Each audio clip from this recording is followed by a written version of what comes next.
team go out and finish the way they finished tonight. And you're talking about a team with a lot of resiliency and a lot of heart. And I look at this senior class. In the last 2 years, out of the 25 games, we're 22-3, and that's special. You know, it was high expectations this season, and just to see us finish and to get into overtime with the last regular season game, you know, I can't be more proud of this football team. A special group.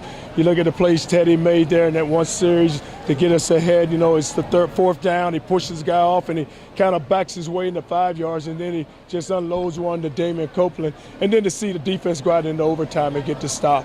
But it was a tough game to see us come on the road, and we always talk about pack our defense, and to just watch this team just play together and come together. Special group. Coach, they don't make it easy for you, do they? No, they don't make it easy for me. But that's what's great about this team. You know, you look at us, and it's a team that it plays, you know, and we do what we have to do, and we go and win games. That touchdown to Copeland, can you describe what you saw Teddy Bridgewater do? Well, I thought he was sacked. You know, he moved around in the pocket. I thought the guy had pulled him off, and then all of a sudden he just lets it go. And I thought he was going to be thrown out of the back of the end zone, and Copeland makes the catch. But it was just an unbelievable play by Teddy. I got to ask you had 2 timeouts at the end. You didn't call any with 50 seconds left. What was the thought process behind that? Well, they were driving the ball, and I didn't want to give them. They called the timeouts, actually. Because, you know, they were trying to get in the field goal range. It was 4th down. You had 2 timeouts left. I just wasn't sure why you didn't call one. 4th down for who? Us or them? For them. For them? And they get in the field goal. Their field goal kicker was going to make it. So I say, let's get it to overtime, and then let's go play the game. Your defense came out big in the overtime. Well, they did, and you look at us in overtime. We take the ball first, and we drive it and get 2 big runs, and then I thought we had to really bounce out where we got up on the ball. And what we had tempo. In our offense, we were in a tempo mode, and once we get in tempo, just change the rhythm of the game.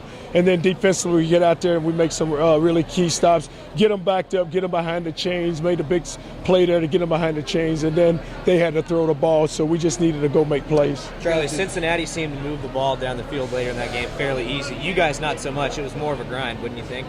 Well, the Cincinnati had 2 big plays on us. That's what you can't do, is give up the big plays. But you know what we did, but we moved it and we scored. And they scored. So it's, you know, at the end of the day, we ended up with the victory. When you did score, that no huddle seemed to work to perfection. I mean, could we be seeing a lot more of that maybe in the bowl game? Well, we changed the rhythm in the second half because we wanted to get some tempo.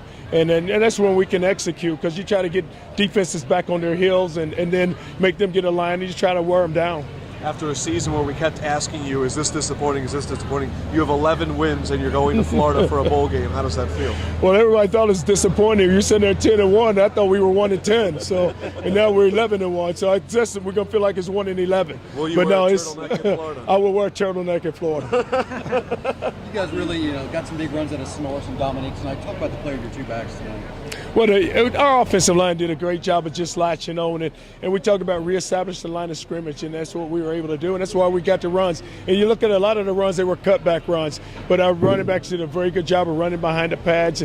But we needed to establish, we need to be balanced in the run and pass game. And the decision to you basically just handed the ball to Dominique in overtime? Yes, and then we didn't want to have to, we made a throw there, we got the pass interference, but Dominique was running so well, and the offensive line was blocking. One more, Coach. We're good? I guess I just want. It is such a weird situation with the 1 year before the ACC.